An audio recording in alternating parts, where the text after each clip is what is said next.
शहर के शोर शराबे से दूर स्थित एक ऐसा छोटा सा गांव जिसका वर्णन इतिहास के कई पौराणिक युद्धों में हुआ है, जिसके आगे की तरफ घने जंगल और पीछे की ओर एक बड़ा मैदान है और उस मैदान के बीच में एक छोटा सा तालाब स्थित है और उसी मैदान में गांव के लोग खेती करते हैं। सुबह के समय जंगल में पंछियों की प्यारी प्यारी आवाज़ और गांव के पीछे स्थित बड़े से मैदान में लहलहाती फसलों पर पड़े ओस के कण देखकर ऐसा लगता है मानो प्रकृति ने अपनी पूरी खूबसूरती इसी गांव को दे दी है।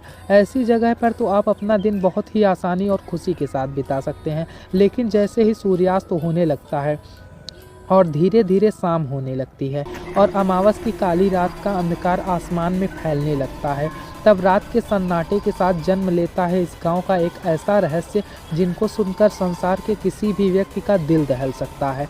गांव के पीछे वह बड़ा मैदान जिसमें गांव के लोग खेती करते हैं, वहाँ से हर अमावस की रात को युद्ध करने की आवाज़ आती है।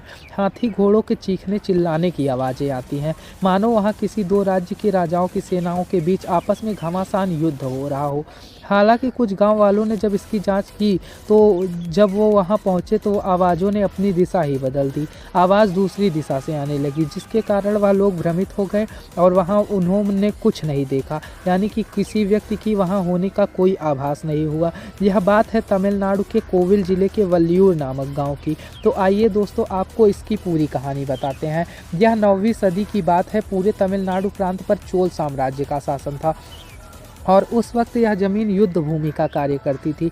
हालांकि कुछ लोगों का मानना यह भी है कि इतिहास में कहीं कहीं इसके साक्ष्य भी मिले हैं। वहाँ चोल साम्राज्य के शासकों ने अपने पड़ोसी राज्य के साथ एक घमासान युद्ध किया था और बहुत से सैनिक इस युद्ध में मारे गए थे और आज भी वहाँ कुछ टूटे इमारतों के अवशेष बचे हुए हैं। वहाँ के स्थानीय लोगों की यह मान्यता है कि आज भी उन युद्धों में मरे हुए सैनिकों की आत्माएं अमावस की रात को यहाँ युद्ध किया करती हैं। ऐसे ही और अमेजिंग फैक्ट्स और हॉरर स्टोरीज़ के लिए हमारे यूट्यूब चैनल अभी प्रयाग को प्लीज़ लाइक, सब्सक्राइब और कमेंट करें। और आपको ये फैक्ट जानकर कैसा लगा प्लीज़ कमेंट सेक्शन में हमें ज़रूर बताएं।